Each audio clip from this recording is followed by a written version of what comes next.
रूस यूक्रेन से जुड़ी एक और बड़ी खबर आ रही है। रूस ने यूक्रेन के जबरदस्त काउंटर अटैक पर बड़ा पलटवार किया है। पूर्वी दक्षिणी यूक्रेन के जापोरोजिया में रूस ने यूक्रेनी सेना को भारी नुकसान पहुंचाया है। रूसी सेना का दावा है कि जापोरोजिया के ओरिकीव और रोबोटिन में उसने यूक्रेन के 900 सैनिकों को मार डाला है, जबकि जापोरोजिया के ही ओरिकीव और रोबोटिन में 12 किलोमीटर इलाके में कब्जा भी कर लिया है।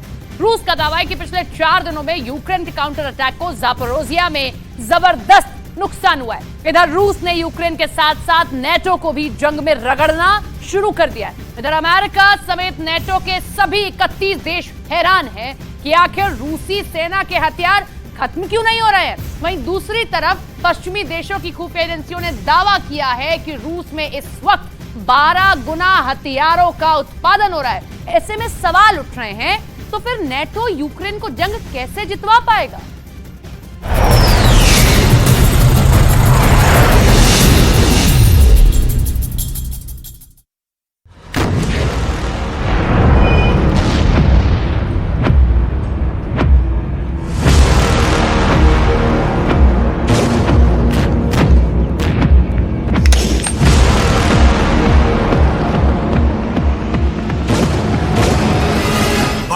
हमले देखकर चीख पड़े बाइडेन।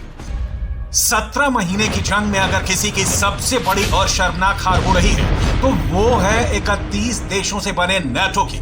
नेटो ने ही पश्चिमी मीडिया के जरिए दुनिया को यही झूठ बताया कि रूस के हथियार खत्म हो रहे हैं और पुतिन का रूस अपने इतिहास की सबसे बुरी हार का सामना करने जा रहा है। लेकिन देखिए, नेटो का सबसे दमदार और सुपर पावर देश अमेरिका हैरान है कि आखिर रूस ने 17 महीने की जंग के बाद अब यूक्रेन पर हमले 12 गुना तेज कैसे कर दिए हैं। आखिर रूस के पास लाखों की तादाद में गोला बारूद कहां से आ रहा है और कैसे आ रहा है। जानकारों के मुताबिक इस वक्त रूस ने यूक्रेन के पूर्वी और दक्षिणी इलाकों में हर 24 घंटे में 1200 हमले शुरू कर दिए हैं। इन हमलों में रूस का सबसे सस्ता और घातक थर्मोबैरिक फ्लेम थ्रोअर यूक्रेनी सेना का काल बन चुका है।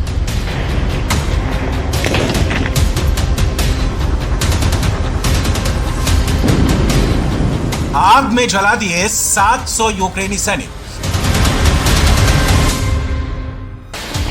वॉर जोन से आ रही रिपोर्ट के मुताबिक 4 जून से शुरू हुआ यूक्रेन का रूस के खिलाफ काउंटर अटैक बुरी तरह से फेल हो रहा है। यूक्रेनी सेना का काउंटर अटैक 1.5 महीने बाद ऐसे भंवर में फंस चुका है कि पिछले 10 दिन में यूक्रेन के 7000 सैनिक पूर्वी यूक्रेन में मारे जा चुके हैं। अगर पिछले 24 घंटे की बात करें तो रूसी सेना ने यूक्रेन के 700 सैनिकों को T-90M टैंक और इन्फेंट्री थर्मोबैरिक फ्लेम थ्रोअर से भून कर रख दिया है। अकेले डोनेस्क और कुपियांस्क में यूक्रेनी सेना को भारी नुकसान हुआ है। दावा तो यहां तक किया जा रहा है कि बखमूत जीत के दावे जो यूक्रेनी सेना कर रही है वो झूठे हैं। असल में रूसी सेना ने बखमूत में एक बार फिर से जबरदस्त पलटवार किया है।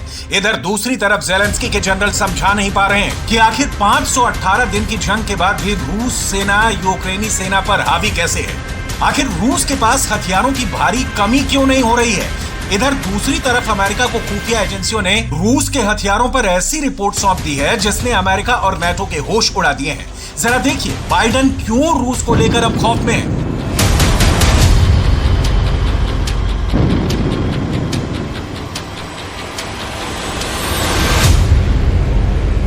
12 गुना हमले देखकर चीख पड़े बाइडेन। रूस ने अपने गोला बारूद और घातक हथियारों के उत्पादन पर बहुत बड़ा दावा किया है। रूस ने दावा किया है कि इस वक्त रूस में गोला बारूद, बम और मिसाइलों का उत्पादन 12 गुना बढ़ चुका है। दावा तो यहां तक किया गया है कि साल 2022 की तुलना में रूस का हथियार और गोला बारूद उत्पादन 170% बढ़ चुका है। रूस के एक्सपर्ट्स ने दावा किया है कि रूसी सेना को 7 बार तक हथियारों की जरूरत पड़ी है, जिसे रूसी फैक्ट्रियों ने पूरा किया है। 1 महीने में 1 साल के बराबर रूस ने गोला बारूद का उत्पादन किया।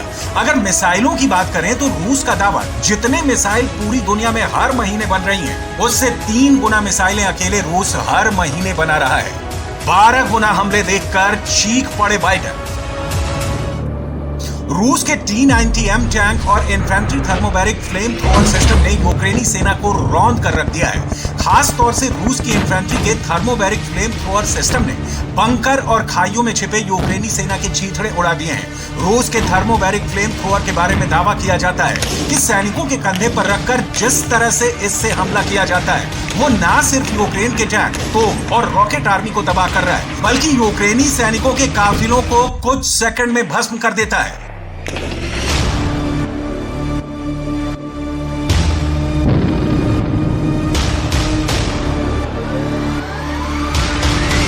आग में जला दिए 700 यूक्रेनी सैनिक। रूसी सेना को जंग के मैदान में जबरदस्त हथियार मिलते जा रहे हैं। रूस के हथियारों का उत्पादन अमेरिका, ब्रिटेन, फ्रांस और जर्मनी के हथियारों के लिए बहुत बड़ी चुनौती बन चुका है। पिछले 10 दिन में पूर्वी और दक्षिणी यूक्रेन के 35% से ज्यादा इलाके पर रूसी सेना ने नेटो के हथियारों का कब्रिस्तान बना दिया है। कीव में यूक्रेन का एयर डिफेंस सिस्टम रूस के आत्मघाती ड्रोन मिसाइल और रॉकेट आर्मी ने तबाह करके रख दिए हैं।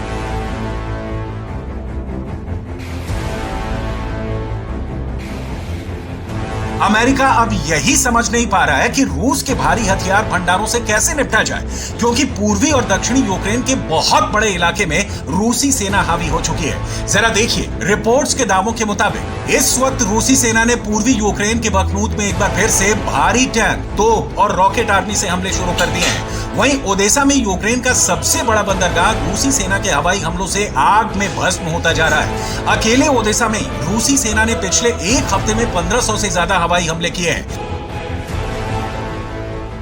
ज़ेलेंस्की ने दावा किया है कि रूस के ओडेसा में 60,000 टन अनाज पर कब्जा कर लिया है, जबकि 1 लाख टन अनाज पर रूस ने हमला किया है।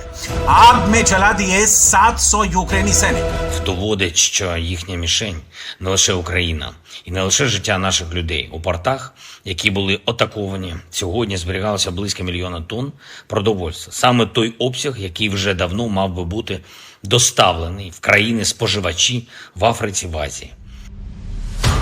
इधर पूर्व से दक्षिण तक पिछले 24 से 36 घंटे के अंदर रूसी सेनाएं यूक्रेन सेना पर भारी पड़ती जा रही हैं। हारते और पिटते यूक्रेन की हालत देखकर America, France, Britain, Germany, Poland जैसे नाटो देश भी यूक्रेनी सेना के काउंटर अटैक को लेकर बेहद नाराज होने लगे हैं।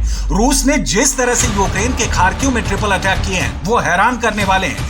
1 लाख सैनिकों के साथ लगभग 1000 टैंकों से हमला नाटो और यूक्रेन के होश उड़ाने वाला साबित हो रहा है। यहां तक कि यूक्रेन के ओडेसा में रात के वक्त रूस के सबसे भीषण हमले हो रहे हैं। लेकिन ज़ेलेंस्की के पास दिक्कत यह है कि उनकी सेना के पास एयर डिफेंस सिस्टम लगभग खत्म होने की कगार पर है। ऐसे में वो करे तो क्या करे?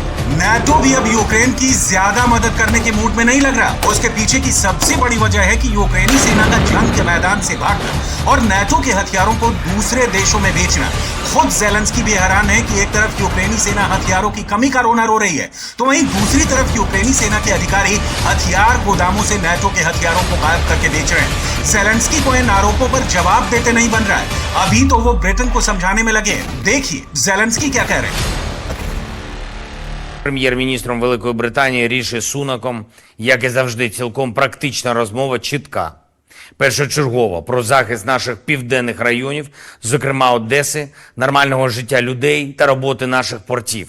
Ми обговорили з Ріші можливі кроки, можливу кількість батарей ППО. Сполучене Королівство може стати тим лідером, чия допомога системами ППО гарантуватиме реальну безпеку. 17 महीने की जंग में लगभग 80 लाख करोड़ का नुकसान यूक्रेन उठा चुका है। एक अनुमान के मुताबिक यूक्रेन की 40% से ज्यादा आबादी बहुत ही बुरे हालात में रह रही है। पूर्वी और दक्षिणी यूक्रेन के कम से कम 13 शहरों में हालात इतने बदतर हो गए हैं जहां अभी तक यूक्रेनी सेना का एक भी सैनिक नहीं पहुंच पाया है। इधर हर दिन 8 से 10 तोप और टैंक के गोले दागने वाला यूक्रेन हथियार और गोला बारूद के मामले में तेजी से कंगाल होता जा रहा है। लिथुआनिया में हुई नाटो की मीटिंग में जो सब्ज बात यूक्रेन को जंग जीतने के लिए नाटो ने दिखाए थे, ज़ेलेंस्की के उन हसीन सपनों को पुतिन ने धुआं कर दिया है। हालात ये हो गए हैं कि ज़ेलेंस्की ने साफ कहना शुरू कर दिया है कि अगर नाटो ने 72 घंटों के अंदर हथियारों की सप्लाई तेज नहीं की तो फिर यूक्रेन दो तरफा मारा जाएगा, क्योंकि ज़ेलेंस्की को पता चल चुका है कि रूस ने पूर्वी और दक्षिणी यूक्रेन में स्टॉर्म जेड हमले शुरू कर दिए हैं।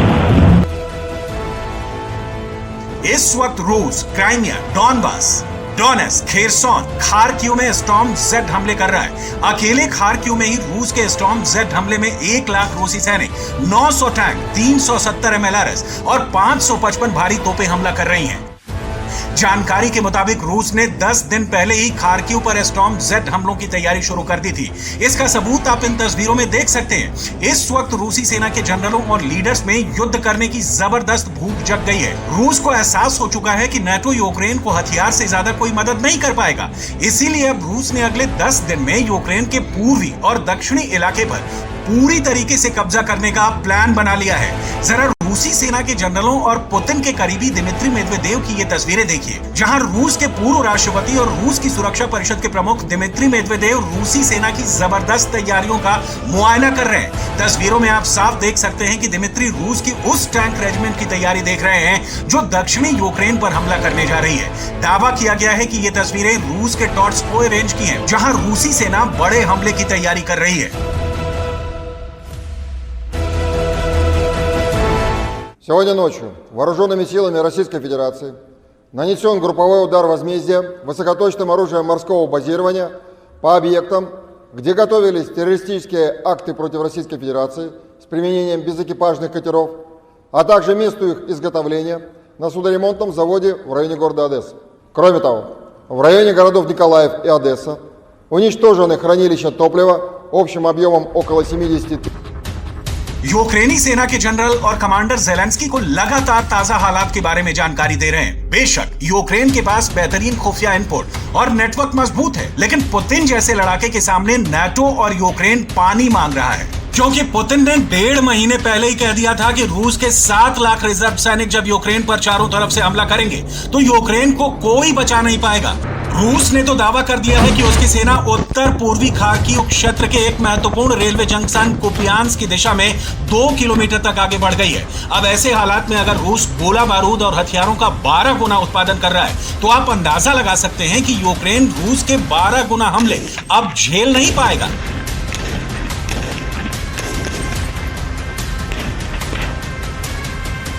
पिछले 6 हफ्तों से यूक्रेन बखमूत से रूसी सेना को खदेड़ नहीं पाया है और अब यूक्रेन के पूर्वी और दक्षिणी इलाकों पर पुतिन के ट्रिपल अटैक भी शुरू हो गए हैं। अब देखना होगा कि अमेरिका, ब्रिटेन, जर्मनी और फ्रांस रूस के 12 गुना हथियारों का कैसे सामना करते हैं।